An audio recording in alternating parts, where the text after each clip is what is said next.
예, 감사드립니다. 그러면 토론 두 분 앞에 나와주시면 감사하겠습니다. 발표자께서도 자리에 앉아주시고요. 예, 덕분에 오늘 공항에 대한 공부를 아주 많이 했습니다. 감사드립니다. 자, 그러면 그 순서를 조금 바꿔서 토론을 최병헌 교수님께서 먼저 해주시겠습니다. 최병헌 교수님. 신 교수님이 지금 지방공항 정책에 대한 거의 대부분이 다 카바를 해주셨고, 사실 대안까지 풍부하게 다각도로 다 해주셨어요. 그래서 저는 그 여러 가지 문제 중에서, 다수의 요인 중에서 핵심 문제점을 몇 가지로 정리하고, 그 다음에 두 번째로 어떻게 해야 될 것인가 라는 것을 한 두세 가지 말씀드리겠습니다.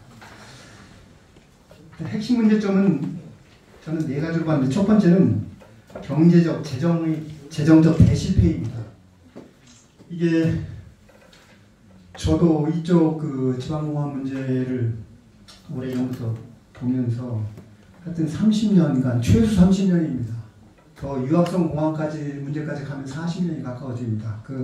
계속 지방공항 정책이 정부에 관계없이 벌써 정부가 6개, 7개 정부가 지나갔는데 다 실패를 계속 거듭하고 있는 것을 참 국민의 한 사람으로서, 그 사정을 알고 있는 사람으로서 참 목도한다는 것은 참 굉장히 슬픈 일입니다.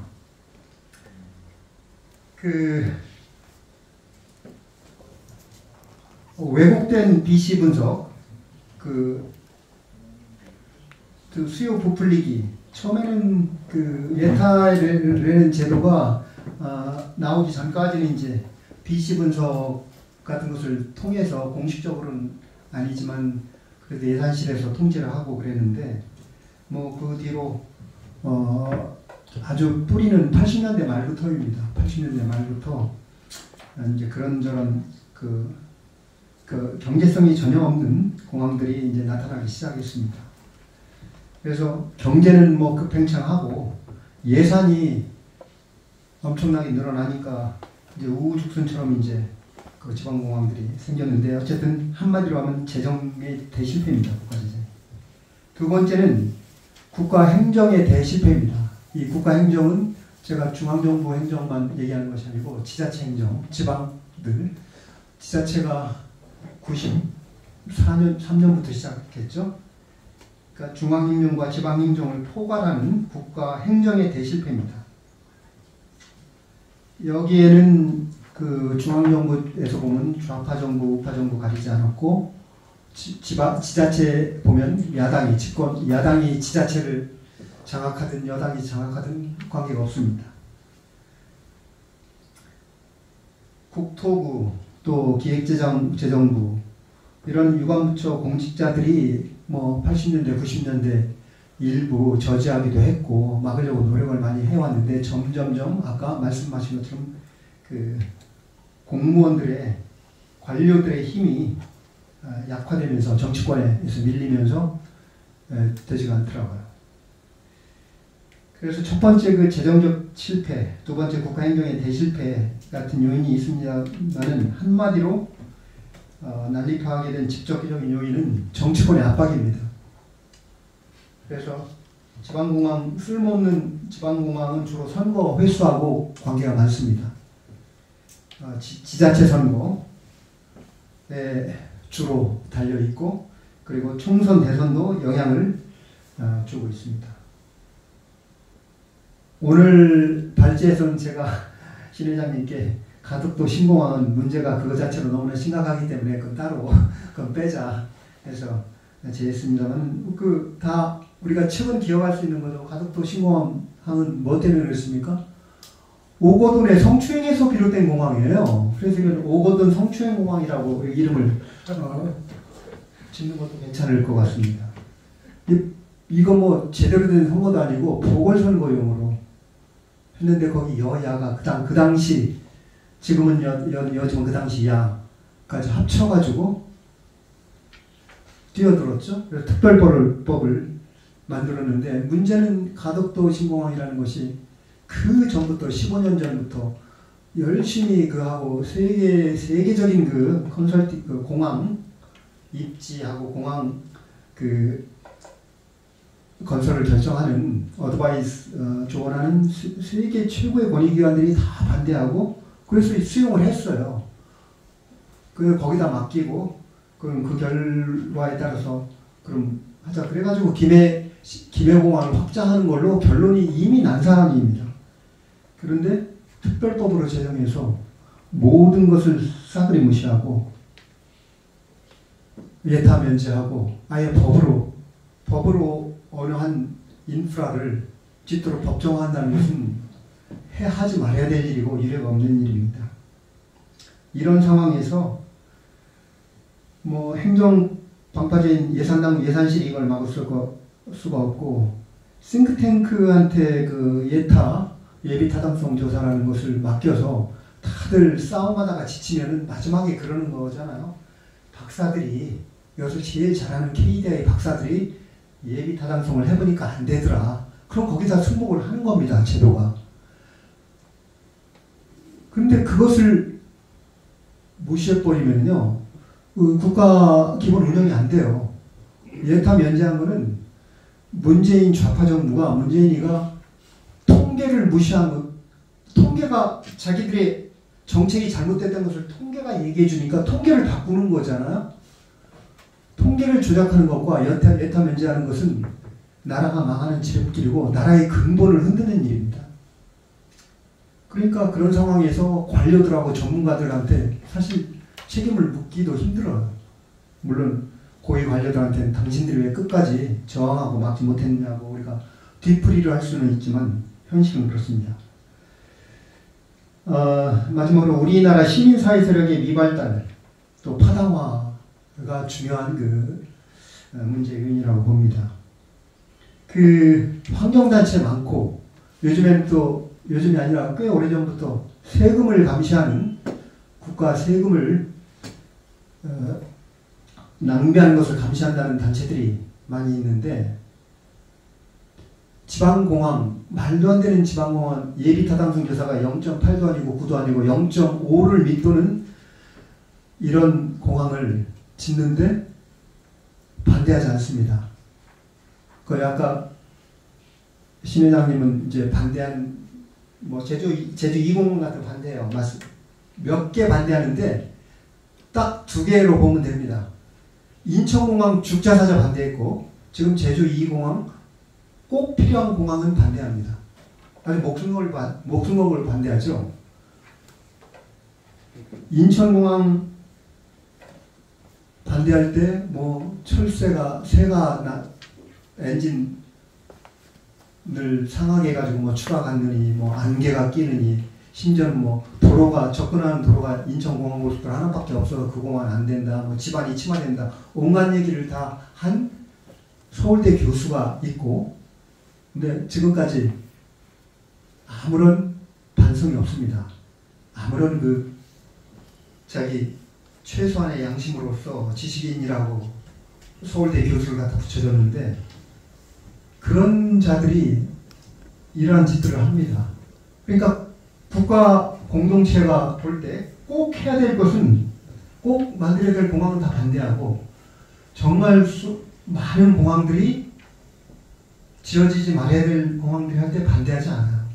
오히려 그 지역에 있는 환경단체들 서로 편갈라서 우리가 유치하겠다니 너희한테 가면 안 된다니 한테 같이 편들어가지고 아무런 역할을 못합니다. 이런 저는 뭐 자세하게는 다 발제자가 말씀하셨지만 저는 4가지로 이렇게 한번 문제를 봤고요. 그러면 이제 앞으로 어떻게 할 것인가? 이 문제는 지금 이게 계속 진행되고 있는 일입니다. 현재 진행형입니다. 새만금공항 지난번 잼버리 때문에 뭐 8천억 들여서 짓는다고 그러면서 거기다 10배 이상을 붙여가지고 11조 원을 좀 끌어다 쓰겠다고 하는 것인데 이게 새만금 국제공항이 마지막 공항이지도 않아요. 앞으로 더 이런 공항들이 더 우리가 정말 바뀌지 않으면 나라의 운영체제를 바꾸지 않으면 이런 공항들이 더 나타날 것입니다. 어떻게 이것을 컨트롤하고 제어해서 국익 손실을 최소화할 것인가? 뭐 답은 다 나와 있습니다. 아까 말씀했지만 SOC 예타 면제는 정말 이거는 제도적으로 폐지가 된다. 아까 정확하게 지적하셨는데 등 하는 경우에 면제할 수 있다면 모든 것을 다 면제할 수 있습니다. 예타. 쓸모없는 그 지방공항들이 일단은 하여튼 건설되는 것을 막으려면 최소한의 조치는 전문가들한테 그 예타로 돌리는, 예타의 판단에 맡기는, 전문가들 판단에 맡기는 이 제도, 이 좋은 제도를 우리가 수십 년 잘 해왔어요. 그런데 이게 무너진 지가 지금 불과 4년밖에 안 됩니다. 2019년에. 그 전까지는 그런 일이 없었습니다. 그래서 최소한 예타를 면제하는 것은 다시, 예타 면제하는 것은 다시 회복해야 될 거고, 면제를 폐지해야 될 것이고, 주민들이 타당성 없는 그런 지방공항을 건설하게 되면 지자체에 두고두고 짐이 된다. 이것을 지자체 주민들이 피부로 좀 느껴야 지자체 내부에서 그 주민들을 컨트롤할 수 있을 거라고 봅니다. 자, 이미 건설된 지방공항들의 적자 운영 문제는 어떻게 해결해야 할 것인가? 아까 말씀드린 그 공항 민영화인데 지금 만성 적자 공항을 인수하는 기업은 뭐 찾기가 힘들죠. 항공유관기업이나 항공사, 항공정비업체, 항공물류업계 등에게 다소간의 혜택을 부여해서 뭐 유치해보는 방안 생각해봐야 될 것입니다. 둘째는 그 LCC 허브공항을 통한 공항 운영의 활성화를 해볼 수 있습니다. 제가 영국에서 있을 때 이용을 했는데, 하여튼 유럽에 2차 대전 때 그 전쟁용으로 많이 공항들을 지어놨는데 전부 뭐 사실 쓰지 않고 방치해뒀던 공항들을 그 EU 통합이 되면서 오픈스카이 정책을 유럽이 전부 하늘을 트니까 그 공항들, 그러니까 대도시 주변의 공항들이 늘 군용공항들 또 군민 그 같이 경유공항들이 있더라고요. 그런 공항들을 LCC가 허브공항하고 그 공항에 거점을 틀고 해가지고 굉장한 그 항공여행의 급행창과 그리고 지역 경제에 엄청난 그 좋은 영향을 미치는 것을 봤습니다. 그래서 우리도 보면 아까 그 대구공항이 T항공하고를 지금 뭐 코로나 때문에 또 적자로 들어왔지만은 그것 때문에 대구공항이 한 2년 흑자를 기록한 적이 있고, 청주공항도 사실 상당히 그 개선을 했어요. 흑자로 돌다가 뭐 어차피 코로나 시절에 전 세계 모든 공항이 다 이제 엄청난 적자에 빠졌지만 앞으로 그런 그 지금까지 드문 성공 사례를 우리도 잘 활용해야 할 것으로 봅니다. 어쨌든 우리가 보면 그 공항 건설은 어떻게 지자체 예산으로 조금 투입을 하다가 전부 국비로 한다고 하더라도 예컨대 지방공영 운영비의 한 10%, 5%라도 그 지자체가 유관 지자체들이 맡도록 하면은 거기서 적자가 계속 발생을 하면은 그게 짐이 된다는 것을 알기 때문에 수십억, 수백억씩 적자가 나는 지방공항이 있으면은 그것을 국고에서 자꾸 대주니까 그것을 정부에서 다 중앙정부에 지어주고 운영비도 전부 다 메꿔주니까 그냥 남의 돈으로 잔치하는 거죠. 그것을 조금이라도 단 10%만이라도 운영비를 부담하게 하면은 그 지자체가 아까워서 적자 메꾸는 것이 아까워서 그 돈 가지고 다른 주민들을 위해서 여러 가지 좋은 일을 할 수가 있는데, 그래서 그 지방공항을 무분별하게 지으려는 그런 유혹을 줄이는 것도 한번 생각해 볼 것이라고 생각합니다. 이상입니다. 감사합니다. 진짜 그 지방공항 적자 문제를 지역에서 왜 보전을 안 하는지 진짜 제가 생각해도 신기하네요. 처음 알았습니다. 그리고 오거돈 성추행공항, 그 아주 이름이 기가 막힌 것 같습니다. 예, 오늘 그리고 마지막으로 토론, 황영식 교수님의 토론을 들어보도록 하겠습니다. 시간이 지금 우리 5시까지 예약을 했는데 한 10분 정도 해주시고 프로에서 또 질문 좀 받고 하면 될 것 같습니다. 10분 정도 부탁드리겠습니다. 네, 네, 방금 소개받은 세종대 화용식 교수입니다. 그 앞에서 이제 신동준 학회장님과 또 최병환 교수님께서 좋은 말씀을 많이 해주셔서 중복되지 않는 내용에서 제가 간단히 10분 안에 토론을 마치겠습니다. 그 오늘 신동준 학회장님께서 얘기하신 그 지방공항의 정치경제학, 악순환의 고리를 끊어야 라는 제목에서부터 저는 좀 울림이 있었습니다.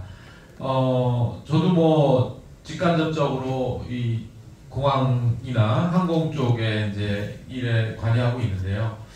늘 그냥 끌려다녔던 것 같긴 합니다. 그래서 한번 자아 성찰을 하게 됐는데 이 주제를 놓고 이제 근본적인 문제가 무엇인가? 정말 이 악순환의 고리가 어떻게 끊겨져야 되나? 여러 가지를 한번 고민해봤습니다. 저는 일단 서울 태생이고 서울 사람입니다. 그래서 만약에 제가 지방 정서라든지 이런 지방에 있는 공항을 반대한다라면은 저는 지탄을 받을 수 있는 사람이라고 생각합니다. 왜냐하면 서울 사람이기 때문에 니네 수도권에 다 갖췄고 모든 인프라는 다 수도권 집중화되어 있는데 네가 지방을 알아? 지방 정서를 알아? 지역 균형에 대해서 알아? 라는 할 때 저는 할 말이 없습니다. 근데 제가 한 가지 부러운 건 있었습니다. 저도 이제 학위를 미국에서 좀 받아서 미국에서 오래 살았고 그 다음에 해외 많은 곳을 다녔지만은 선진국을 가르는, 그러니까 개발도상국, 뭐 중진국, 선진국을 이렇게 나누는 기준이 몇 가지가 있는데 제가 다년간의 외국 생활을 하면서 느낀 것은 선진국일수록 지방이 균형이 발전되었구나. 서울에다 몰려있고 그 캐피탈에다 몰려있는 것이 아니라 균형 발전되어 있구나. 고루고루 다 이렇게 퍼져 있구나라는 걸 느낍니다. 미국도 그랬고요. 제가 요즘 자주 가게 되는 일본 같은 경우도 물론 뭐 인구 소멸된다고 해요. 일본 같은 경우도. 그러나 지방 어딜 가도 수도권이랑 그 차이가 없어요. 근데 우리나라만 해도 서울을 벗어나게 되면 벌써 확 낙후된 게 느껴집니다. 죄송한 말씀이지만 부산만 가도요. 너무 낙후해 보여요. 그래서 정말 제 바람이 부산에 정말 가덕도 같은 멋진 공항이 들어와가지고 부산 경제가 살아나고 엑스포를 통해 가지고 막 부산이 살아나고 뭐 광주 호남 지역도 마찬가지고 강원 지역도 그랬으면 하는 바람입니다. 근데 그게 과연 해결책일까요? 공항이 들어온다고 해가지고 그 지역 경제가 살까요? 이게 이제 근본적인 문제인 것 같아요. 닭이 먼저냐 달걀이 먼저냐. 근데 이거에 대해서 반론하신 분들도 있습니다. 야 그래도 공항이 들어와야지 그래야지 뭐 모든 뭐 물류부터 인프라 들어와서 뭐 같은 지역 경제가 살 거 아니야. 공항부터 살려야지 라는 분들이 있어요. 거기서부터 이게 시작된 겁니다. 근데 저는 이게 반대로 생각해요. 전 반대주의자입니다. 공항이 들어와서 지역 경제가 사는 게 아니고요. 산업이 들어오고 관광이 들어오고 기업이 들어오고 심지어는 공항은 뭐예요? 항공사가 들어와야 돼요. 근데 항공사가 안 들어오겠다는데 공항이 어떻게 삽니까? 그러니까 아까 신 회장님이 말씀하신 고추 말리고 나물 말리는 그런 공항이 되는 겁니다. 이게 알짜가 없는 거예요. 속된 말로 야마가 없는 겁니다. 공항에 비행기가 들어와야 되고 해야 되고 자 그럼 비행기는 왜 들어와야 돼요? 어떻게 들어옵니까? 관광객이 있어야 되는 거거든요. 기업이 있어야 돼요. 근데 기업들이 그 지방에 안 들어와 있고 산업이 완전 지역이 공동화되어 있는데 공항 먼저 짓는다고 되겠습니까? 이거는 이 어떤 모르겠습니다. 어떤 논리가 맞지 않는 겁니다. 그렇기 때문에 공항으로 모든 것을 해결하려는 것. 그것이 이제 제가 만든 말인데 공항병이라고 합니다. 공항병. 공황장애. 공황장애입니다. 그 다음에 또 이것도 제가 만든 말인데요. 여러분들 잘 아시는 포퓰리즘 아시죠? 포퓰리즘. 에어포트와 포퓰리즘을 합해서 에어포퓰리즘. 이게 선거철만 되면 스물스물 나와요. 이게 아까 문재인 전 대통령 얘기하셨지만은 가덕도 오늘 가덕도 얘기하지 말라고 해서 가덕도 얘기 안 하겠지만은 딱 하나만 얘기할게요. 그 총선 때인가요? 총선 때. 하여튼 그 문재인 대통령이 한번 가서 그 가덕도에다가 이렇게 손가락질하면서 탁 여기야 하면서 찍은 사진이 일간지에 그냥 다 깔렸습니다. 부산 민심 확 일어났어요. 그래서 제가 그 부산 분들의 그 애향심에 대해서는 제가 폄훼하고 싶지 않습니다. 근데 저는 이렇게 생각하고 싶어요. 부산 분들한테 말씀드리고 싶은 거, 또 호남 지역이나 뭐 다른 지역에 말씀드리고 싶은 거, 기업체를 먼저 유치하세요. 산업을 먼저 유치하세요. 공항보다. 그래야지 저는 그 다음에 공항이 들어온다고 생각합니다. 왜냐? 그럼 뭐 물류 뭐 그런 것들 뭐 안 되는 거 아니야? 하나만 있죠. 그 다음에 아까 신 회장님께서 말씀하신 KTX 철도가 있어요. 그래서 이런 것들로 해가지고 할 수 있기 때문에 저는 지금 우리나라에 너무 많은 공항이 들어왔다는 거 아까 발제자가 말씀하신 거 아주 동의하고요. 아까 말씀하신 것 중에 공항이 15개, 신설공항 7개. 놀랍습니다. 이거는 정말 저도 다시 한번 보게 되면서 놀라웠고, 그럼 대안이 뭐야? 무조건 공항 반대야? 그냥 저는 어느 정도 공항은 있어야 된다고 생각합니다. 그래서 아까 이제 신 회장님 발표 내용에 보시면 이제 그 거점공항이라는 표가 있었습니다. 보시면은. 그 거점공항은 뭐냐면요. 그 지역의 거점에 있는 공항이에요. 그러니까 우리나라 땅덩어리의 국토 면적에서는 거점공항만 상징적으로 있으면 될 것 같습니다. 그래서 제가 그냥 과감하게 말씀드리면 지금 청주공항 잘하고 있잖아요. 네, 충청권의 청주. 그 다음에 모르겠습니다. 이게 지금 뭐 대구하고 경남, 경북이 지금 나눠졌긴 했는데 이건 제 사견입니다. 그냥 영남권이라고 할게요. 영남권에 지금 가덕도 추진 중이니까 가덕도 하나. 네. 이렇게 하고 그 다음에 호남에는 무안 살려야 되죠. 무안 하나. 네. 그리고 이제 아까 너무 재밌는 말씀을 발제자가 해주셨는데 제주공항이 있잖아요. 정작 포화가 돼가지고 엄청난 수요가 있는 지금 제주공항에 또 환경단체가 반대를 하고 있어요. 제2공항 못 만들고 있습니다. 좀 만들어야 된다고 생각해요. 제주는 국내 이 관광객들이라든지 국내 수요가 분명히 있기 때문에 제2공항 건설을, 그래서 정작 중요할 때 또 환경단체가 발목 잡고 있고, 이게 청개구리 신거예요. 정작 없애야 될 때는 공항을 만들려고 하고 만들어야 될 때는 환경단체가 막고. 그러니까 어떻게 하라는 얘기입니까? 그래서 이렇게 몇 개 거점 공항이 있어야 되고, 그 다음에 이제 공항의 기본적인 조건, 인바운드, 아웃바운드, 아까 말씀드린 산업, 비행기, 항공사가 들어올 거냐, 그리고 국내선 수요가 있느냐, 이 몇 가지 중에 몇 개만 아니면 한 가지만이라도 부합한다면 저는 그 공항은 그래도 뭐 타당성 다 그 면제 예타 면제한다 해도 그래도 유지가 되지 않을까. 근데 지금요 좀 전에 말씀드린 몇 가지 있잖아요. 거기에 부합되는 게 하나도 없기 때문에 공항이 망하는 겁니다. 제가 토론문에다가 이제 중부국제공항, 나고야, 우리나라가 아닙니다. 주구라고도 이제 하는데, 나고야에 있는 주구국제공항 사례를 썼어요. 그래서 제가 그거를 뭐 다 말씀드리진 않겠습니다. 이게 내용 보시면 되니까. 근데 정말 이 배경이, 야, 나고야에 공항이 있어야 되지 않아? 그런 걸로 시작된 게 아니에요. 산업 수요가 있었습니다.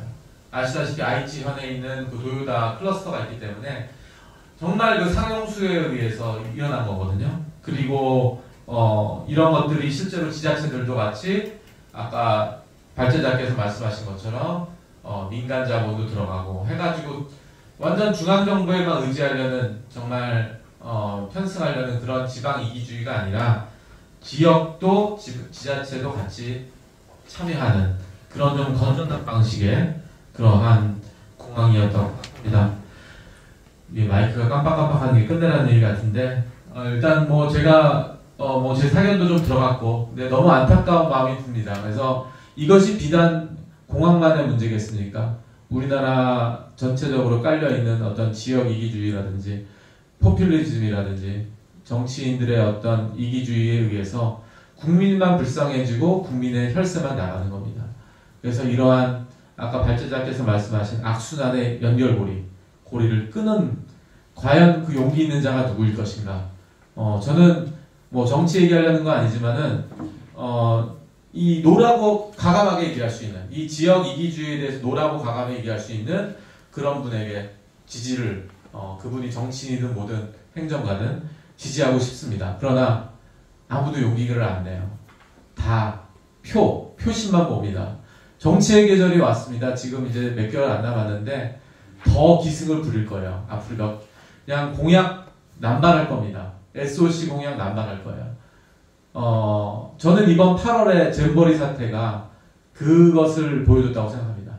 지역 이기주의의 민낯, 퍼퓰리즘의 민낯이 정말 M1 저도 보이스카우트 출신이었는데 M1 보이스카우트 대원들, 전 세계 글로벌 보이스카우트 대원들에게 보여줬다고 생각합니다. 그분들이 무슨 잘못이 있습니까? 뭐 덕분에 K-팝 봐가지고 뭐 나름 이득이었겠지만은 어쨌든 너무 안타까운 우리의 어떤 정치 구조, 시스템 이런 것들에 제가 개탄을 금치 못하고 여기서 저는 마치려고 합니다. 네, 감사합니다. 예, 감사드립니다. 시간을 잘 지켜주셔서 감사합니다. 바로 이 발표자의 답변을 듣기 전에 사실 뭐 질문이라기보다 보완적인 토론이었기 때문에 답변 없습니다만 혹시 플로어에서 질문이나 뭐 첨언할 거 있으신 분 있으시면 한두 번 듣고 발표자에게 발표를 드리도록 하겠습니다. 아무도 없으면 제가 기다리는 동안 좀 궁금한 거 좀 여쭤보겠습니다. 한두 분 계실 것 같아요. 예. 먼저 말씀하시죠. 예, 제가 먼저 얘기하겠습니다. 저는 뭐 예전에 되게 문외한이라서 궁금해서 묻습니다. 그 대륙간에 미국 두세 시간 만에 가는 그 초음속 항공기인가요? 그게 있으면 인천공항에 그래서 기관주로가 필요하다. 그래서 내리면 거기서 이제 우리나라 지방공항뿐만 아니라 우리나라 일본이나 중국이나 가까운 지역에 이렇게 옮겨 타고 이런 항공수요가 있을 거다 이런 얘기를 했었었는데 그런 식으로 이제 뭐 그게 왜 요즘 조용한지 한 10년 된 것 같은데요. 조용했었더라고요. 그래서 궁금하기도 하고. 지방항공사들을 중국 관광객들이 위해서 코로나 때문에 안 와서 그런데 양양이나 뭐 이런 데로 이렇게 와가지고 거기서 이제 서울보다 이제 호텔 가격도 싸고 하니까 그렇게 해가지고 수요가 좀 창출될 것 같이 그랬더니 그것도 잠잠해졌더라고요. 코로나 때문에 그런 건지 아니면 다른 이유가 있는지 그것도 궁금하고요. 그다음에 미국 같은 경우에 자가용 비행기 시대가 열리니까 조그만 비행기도 굉장히 많은 것 같아요. 우리나라는 워낙 뭐 국토 면적이 작아서 자가용 비행기가 필요 없으니까 아마 지방 항공공항들이 자가용 비행기 가진 사람들한테 이게 수요가 없을 텐데 앞으로 UAM 시대가 되면 그거는 뭐 활주로가 필요 없으니까 지방공항은 더 수요가 없을 것 같은데 그거하고는 또 어떻게 되는지 그런 것도 좀 궁금합니다. 아무도 질문 안 했어도 제가 사회자가 이렇게 질문했습니다. 혹시 질문 있으시면 손 들고 표시해 주시기 바랍니다. 예. 마이크 좀 전달해 주세요. 우리 간사가 지방공항과 지역이기주의 이렇게 해가지고서는 말씀을 하셨는데 99%가 옳은 말씀을 다 하셨어요. 그리고 아주 참 중요하고 중요한 말씀이고 그것이 우리의 그 문제, 그러니까 우리 사회, 우리 국가, 대한민국의 문제점이 있는 것 같습니다. 지금 말씀을 하셨지만은 제가 생각하는 건 우리나라가 실제로 지금 출산율이 엄청 줄어들고 노인 인구가 늘어나고 그래가지고서는 지금 내가 이렇게 지나온 거를 이렇게 보니까 그런 것 같아요. 이게 어떤 거는 뭐 잘 됐다 이렇게 얘기를 하시는데 실제로 그 과학이 발달하고 기술이 발달하는 거에 또 입혀서 그러는데 이 인구가 줄어들면은 지금 반토막이라는 거예요. 그 지금 인구의 몇 명당 국회의원 한 사람씩 해서 지금 300명 아니에요? 그 저기 뭐 비례대표도 있고 이렇게 해가지고서는 하는데 그것이 인구가 반토막이 나면은 예를 들면은 지금 5,100만 정도가 되잖아요. 그러면 3년 전부터 인구가 줄어들기 시작했잖아요. 그래가지고서는 한 2,500만으로 줄고 그 다음에 그 질문의 초점만 좀 말씀해 주세요. 아, 그래서 예. 내가 말씀드리는 거는 이렇게 하는 건데 그거를 어떻게 이거를 갖다가 해야 되는가? 지금 말씀을 해주셨는데 이게 공항이 지방공항을 해서는 안 된다 그런 주장은 맞는 주장인데 그것이 결국은 그게 그렇게 할 수가 있겠어요? 지방에 그게 있어요. 지방 정부가 있는데 어떻게 하겠어요? 알겠습니다. 우리 민주주의, 자유민주주의 그게 계속 일어나고 지금 저기 좌파 해가지고서는 문재인 정권 때 그렇게 해가지고서는 알겠습니다. 다른 분도 질문하실 분이 계시니까 그래서 감사하겠습니다. 그런 것이 말씀하시는 말은 옳은데 그러면 이렇게 얘기를 말씀을 하시는데 그것이 어떻게 반영될 건지 알겠습니다. 되겠어요 결과적으로? 나는 뭐 힘없는 노인네지만은 여러분 얘기하시는 게 다 맞는 말이 일부가 맞아요. 그리고 거의 99%를 전체적으로 하는데 어떻게 해결을 할 때 솔루션이 없잖아요. 그러니까 무슨 말씀인지 알겠다. 그 정도 하시고. 오늘 발제 잘 들었고요. 저도 제목처럼 지방공항의 정치 경제학, 정치적인 어떤 결정이 지향돼야 된다는 동의를 하면서 저희 대우경북통합 신공항 사업에 대해서 몇 가지 이제 변론 아닌 변론을 좀 말씀드리고자 합니다. 첫 번째 자료 중에 있는 내용 중에 조금 수정이 됐으면 싶은 부분이 신공항 특별법 때문에 예타 면제가 되는 부분이 전체 공항 건설 사업을 구분해서 살펴봐야 되는데요. 대우경북 신공항 건설 사업은 군공항 이전 사업이 한 꼭지가 있고 그리고 민항 건설 사업이 또 한 꼭지가 있습니다. 그래서 여기 자료에 언급되어 있는 11조 5천억은 군공항 이전 사업비인데 그거는 기부대 양의 사업으로 진행되기 때문에 대구시가 재원을 마련해서 진행되는 사업이기 때문에 예타 면제하고는 아무 상관이 없다는 말씀을 드리고요. 다만 이제 특별법상 예타 면제의 대상으로 보고 있는 부분은 민항 건설 부분인데 민항 건설 부분이 약 한 2조 5천억 정도 됩니다. 그러니까 가덕도 신공항이 전액 민간 공항이기 때문에 국비로 진행되는 사업과는 저희 대우경북 신공항은 좀 다르다라는 말씀 좀 드리고 싶고요. 또 한 가지는 이제 정치적인 의사결정이 되는 부분을 좀 고쳐야 되는 부분이 결국은 합리적인 어떻게 보면 이제 항공산업 분야에 대한 기술적인 그런 토론이 충분히 이루어져야 되는 부분이 있다고 생각이 들고요. 특히 이제 저희 발표 내용 중에 보면 대구경북 기존의 대구공항이 참 성공 사례라고 말씀을 많이 주셨는데 사실 대구공항이 2016년 이후에 흑자로 이렇게 전환된 데는 크게 기술적으로 두 가지 현상이 있습니다. 하나가 이제 LCC 자료에 잘 언급이 됐고요. 두 번째는 컴퓨터의 조정이 큰 역할을 했습니다. 그러니까 항공사가 운영할 수 있는 여건이 개선이 된 거죠.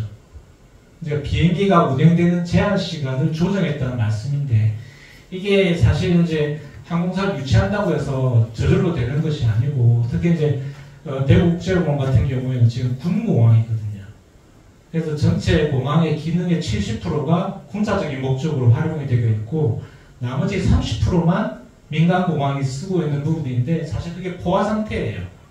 그러다 보니까 지역에 이제 신공항이 필요하다는 부분이 있다는 말씀 드리고 그래서 사실 지방공항이라고 해서 다 같은 아까 자료도 있다시피 다 같은 여건은 아니다. 그래서 지방공항, 지역공항을 좀 차별적으로 보고 거점별 육성해야 될 공항을 좀 구분할 필요가 있겠다.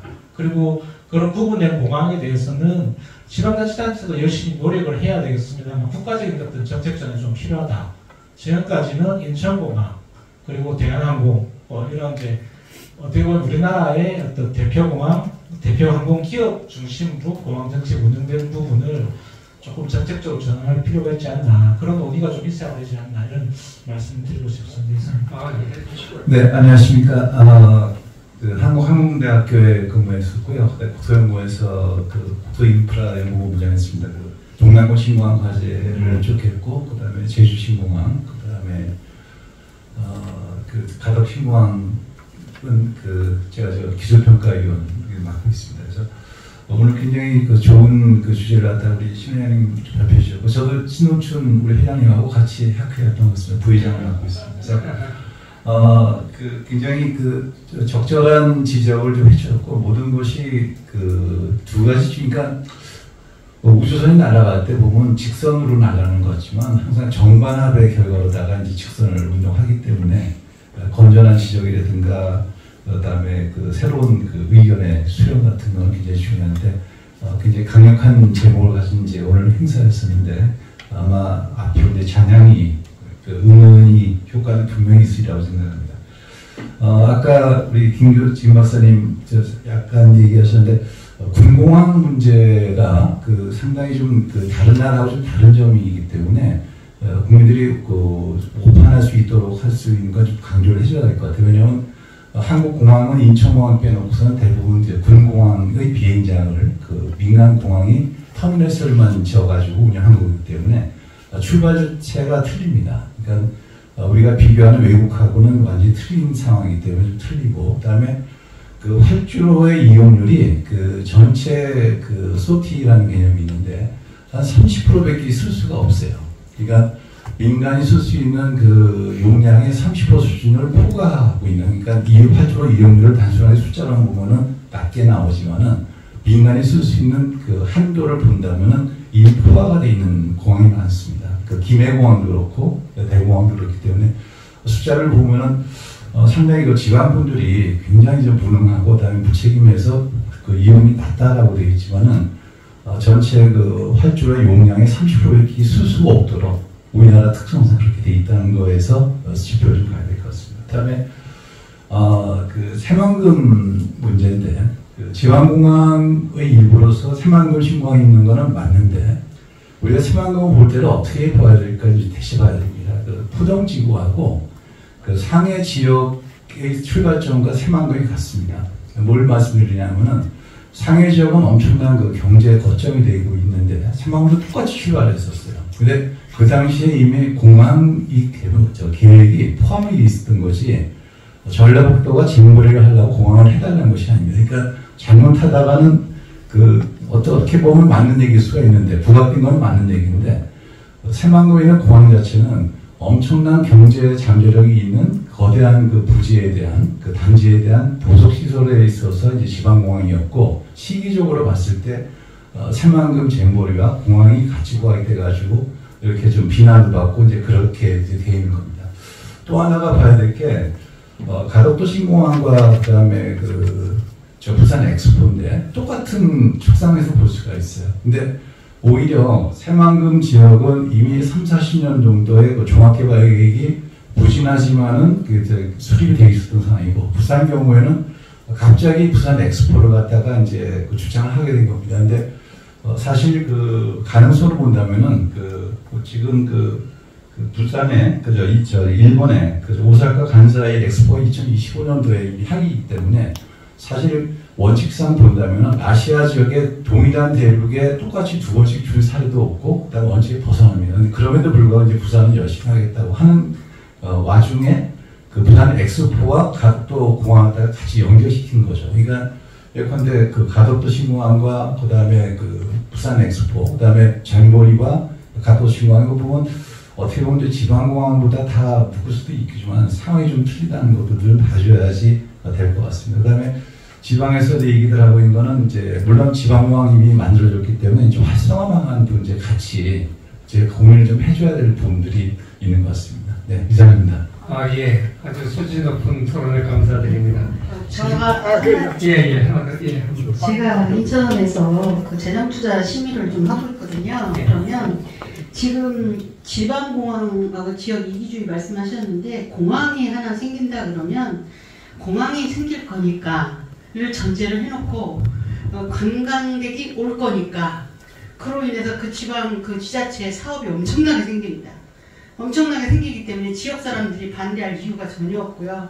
좀 전에 말씀드린 것처럼 기업이 있어야 된다니까 마을 기업을 막 만듭니다. 어촌 기업을 막 만듭니다. 그거 만들면 보나마나 그냥 다 그냥 끝날 건데 돈만 주는 거죠. 이렇게 해서 공항에 하나 들어가면서 그 부풀려지는 숫자가 말도 못하게 커지고 지자체하고 무관한 것 같지만 지자체 사업이 엄청나게 만들어지면서 낭비가 말도 못하게 커진다. 그러면 그 관광객이 올 거라는 근거가 뭐냐 제가 이렇게 묻거든요. 근거가 뭐냐. 관광객이 올 거기 때문에 사람들이 늘어나서 그 거주민이 늘어날 거고 거주민이 늘어나면 이렇게 계속 이어가면서 정말 눈덩이처럼 커지는 이런 사건이 있고요. 그리고 지금 예타 면제 말씀하셨는데 지금 예타 면제를 해오면 엄청난 성과를 얻은 것처럼 막 크게 부풀려서 광고를 하고 선전하고 하거든요. 그러니까 저는 이 말씀을 들으면서 이러한 개념 생각을 깰 수 있는 역할을 누가 할 거고 그런 이야기를 어떻게 하면 좋을 건지에 대해서 좀 말씀해 주셨으면 좋겠어요. 이렇게 국민들에게 예타 면제가 어떤 뜻인지를 알려줘야 되는데 그거보다는 아 그래? 그럼 공항이 생기겠네? 우리 동네 돈 엄청 쓰겠네? 그럼 내 것도 돈 좀 생기겠네? 이렇게 간단 말이에요. 지역 사람이 반대할 이유가 없거든요. 국가가 큰일 났습니다. 대개조를 해야 된다고 생각합니다. 감사합니다. 네, 감사드립니다. 오늘 플로에서는 좋은 질문들이 많이 나왔습니다. 그럼 마지막으로 우리 발표장님께 답변 좀 듣고 예. 오늘 그 지방공항 자기 소개 저는 그 공항 운영기관에서 30여 년 동안 근무를 하고 지금은 그 글로벌 항공우주산업학회 부회장을 맡고 있고 현재 그 법무부인 로벡스 그 한국 분야 그 고문을 맡고 있습니다. 거기에 대해서 한국 분야에 대해서 좀 더 이런 부분에 대해서 연구하고 또 법률적인 지원을 하기 위해서 거기 지금 고문을 근무하고 있고 제가 임귀섭입니다. 제가 하고 싶은 일은 많은 이야기 나왔지만 제일 중요한 것은 수요가 있어야 공항이 있어야 되거든요. 이제 인프라가 먼저냐 수요가 먼저냐 그 문제인데 지금 보면 인프라를 먼저 구축을 했다가 지방공항이 전부 없어진 결과가 많이 있죠. 발표자가 발표했지만 예천공항이라든지 그 다음에 울진공항 그런 곳이 전부 그런다지 정책적으로 정치적으로 공항을 만들어서 더욱더 발전시키게 되는데 수요가 없어서 결국 문을 닫았거든요. 이게 가장 중요한 거. 앞으로 이 부분의 근본적인 해결책은 그 경영적인 마인드를 가지고 특히 항공사는 수요가 있으면 아무리 어렵더라도 항공사 들어옵니다. 근데 공항이 아무리 멋들어지게 잘 지어놓더라도 수요가 없으면은 그 항공사는 안 들어옵니다. 특히 공항이 있고 요소가 항공사, 공항 이런 부분이 되는데 수요가 있는데 수요가 있어야 공항이 발전할 수 있는 그런 부분을 좀 염두에 두고 제가 하고 싶은 얘기는 책임 기관 각 지역 이기주의 그런 부분들을 없애려고 하면 책임을 지게 만드는 되거든요. 그 부분이 뭐냐면 경영 적자를 지금 엄청나게 적자가 많이 산적해 있는데도 불구하고 이때까지 정치적으로 그 공항을 계속 건설 지금도 보면은 우리나라 보면 공항이 필요하면 적어도 400km 이상은 돼야 되거든요. 우리나라는 지금 15개 공항별로 100km 내도 있고 70km 내의 공항이 있고 이런 부분이거든요. 제일 중요한 것은 수요가 있도록 만들려면은 수요가 있는 곳에 공항이 발전할 수밖에 없다. 그렇기 때문에 책임 경영을 해서 그 지역의 경영에 맞게끔 해야 된다. 그렇게 말씀드리겠습니다. 예, 감사합니다. 수요가 있는 곳에 만들어야 된다. 책임 경영 중요합니다. 그럼 마지막으로 신 교수님 답변을 듣고 마치도록 하겠습니다. 정태권 동기님 한 말씀 안 하실래요? 예, 우리 시험 동기님께서 여기 참석해서 감사합니다. 예, 제가 5시까지라고 하니까 각각 짧게 답변을 하고 하는 걸로 해주시면 감사하겠습니다.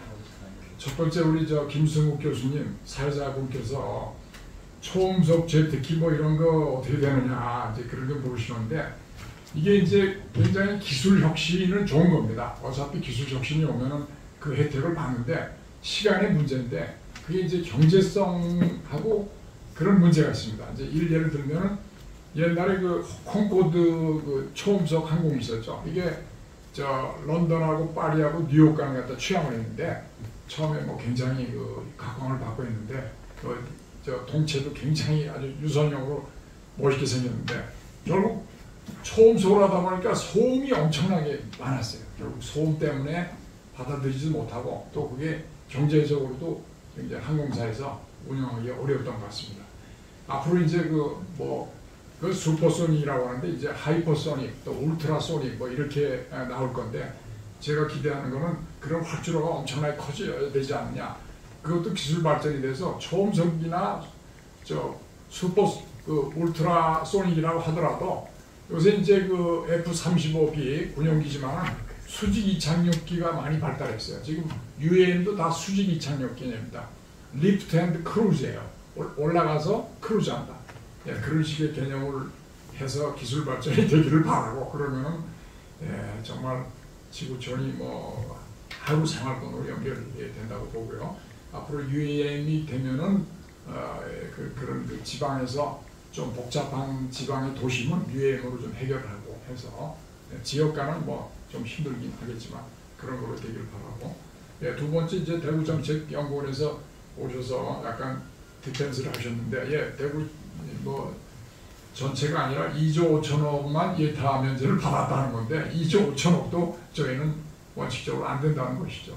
그럼 뭐 다 그 정당하게 하면 다 심사를 받고 하는 것이 맞겠다. 그다음에 뭐 분당 이제 커퓨를 갖다 많이 이제 좀 연장을 해서 민항기가 많이 뜰 수 있다고 하는 건데 결국은 이제 군의 작전 수요에 맞춰서 얼마까지 민간 항공기를 뜰 수 있게 하는가. 뭐 사실 군에서도 고민이 많은 것이죠. 그래서 그것도 우리 민간인들이 많이 그 양해를 하시고 이렇게 서로 이해를 하는 것이 좀 필요하다고 봅니다. 세 번째 여기 이제 근본 해결 방안은 이제 아마 아까 그 재정 투자 심의한다는 분 그 질문하고 일맥상통하는 것 같아서 말씀드리는데 결국은 이게 전부 다 정치 개혁하고 저는 연관이 돼 있다고 봅니다. 우리나라 정치가 이게 말도 못하게 지금 돼 있는데 왜 정치가 국회의원들이 힘을 갖게 되느냐? 이제 국회의원들이 힘을 갖는 거는 이게 뭐 정치 얘기는 아닌데 그 당대표가 다 공천권을 가지고 있어요. 당대표가 어떤 사람에 따라서 이게 당이 선거를 하는 거거든요. 개별적으로 선거하는 것보다. 그러면 당대표에 맞는 사람들을 그냥 전부 하향식 공천이 아니라 전부 찍어서 하는 거예요. 그러면 같은 부류의 사람들이 모여가지고 당의 이름으로 나가서 득표를 하고 그 당이 다수당이 되면 이게 뭐 걷잡을 수 없는 사태가 납니다. 지금 우리나라 사태 보시죠. 어떤 사람들이 모여있는지 알 수 있을 거예요. 그러니까 그래서 그러면 어떻게 할 거냐. 지금 그러니까 왜 파리 때처럼 그렇게 정치를 지향하느냐. 국회의원 특권이 말도 없이 많아요. 184가지의 3가지 특권이 따르고 선거 없는 해에는 1억 5천만 원의 후원금을 받을 수 있고 선거 있는 해에는 3억을 받을 수가 있어요. 이거 뭐 어마어마한 겁니다. 국회의원 보좌관이 9명, 10명이에요. 지금 제가 처음에 시작할 때는 뭐 2-3명 될까 말겠는데 국회의원이 황제처럼 되고 이 행정부를 압도를 하고 있으니까 안 되고 결국은 우리가 그러면 카운터 포스가 뭐냐.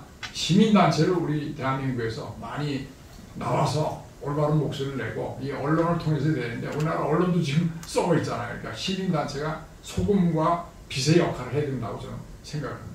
그렇고 그 다음에 이제 또 뭐죠? 유 교수님 말씀하신 거 여러 가지 조금 뭐 좋은 말씀도 하셨지만 이제 결국은 마지막에 임규석 교수님 한 거하고 이제 논쟁의 핵심은 수요가 먼저냐, 공급이 먼저냐. 그래 이제 수요가 있어야 이제 공항을 짓는다는 게 이제 원론적 입장인데 또 한편으로는 공항을 짓면 수요가 따라온다. 이런 서플라이 사이드도 있는데 원칙적으로 우리나라에서는 일단 지방이 너무나 역량이 약하기 때문에 공항을 짓는다고 해서 수요 문제가 당장 해결은 안 된다. 저는 이제 그렇게 보고 있습니다. 그래서 수요가 어느 정도 되고 수요는 여러 가지 인구도 있어야 되고 지방의 산업도 있어야 되고 지자체장들이 산업 유치한다고 뭐 국가산업단지 많이 유치하는데 대부분 다 실패합니다. 왜냐하면 기반이 없어요. 기반이. 이제 우리나라가 또 뭐 모든 그 경제가 수도권에 집중돼 있기 때문에 지방이 할 수 있는 거는 거의 한계에 지금 봉착하고 있고, 지금 대학도 그렇지 않습니까? 지금 벚꽃이 피는 순서대로 지방의 대학이 나간다 이렇게 지금 돼 있어요. 그러니까 하여간 뭐 수요를 기반으로 하되 특단의 상황에서 뭐 공항이 돼서 수요가 진작이 될 수 있다, 뭐 고려를 일부 해야 되지 않겠느냐. 그 비행기 에어플랜에서 왜 망했느냐? 그거는 소음 때문에 망한 게 아니고, 그거는 이제 2003년 6월 12일 날 콘코드 에어플랜이 이제 폭발을 해가지고 109명이 다 죽었어요. 그거는 왜 죽었냐면은 그 앞에 컨티넨탈 에어라인 그 전비사가 1m짜리 플라스틱 파넬을 잘못 이게 느슨하게 조이는 바람에 이 패널이 떨어져가지고 5분 후에 출발한 콘코드 에어플랜이 연료 탱크를 쳐버렸어요. 23년 동안 무사고였는데 요것 때문에 대폭발을 해가지고 109명이 다 죽어가지고 그 다음날 사람들이 전부 다 불안해서 콘코드 에어플랜을 좀 더 기피했어요. 그것 때문에 망한 겁니다. 사실은 소문이 있었지만 이건 제가 좀 말씀드리고 싶어서. 결정적인 요인이지만 또 소음도 크죠. 물론 소음도 크죠. 그렇지만은 실질적으로 12시간 비행을 갔다가 5시간 반 만에 거의 2분의 1로 줄였어요. 그러니까 엄청난 편리하고 빠르고 그랬는데 요 사고 하나 때문에 콘코드 에어플랜 회사가 망해버렸어요. 진짜 안타까운 일이네요. 예, 오늘 이렇게 장시간 동안 좋은 주제에 대해서 이렇게 귀한 토론 발표를 해주시고 토론해 주시고 또 경청해 주신 여러분들께 감사드리면서 우리 자유통일위한 국가대개조 네트워크에서 주관하고 두 단체가 공동으로 주최한 교통 포럼을 마치도록 하겠습니다. 여러분 감사합니다. 네.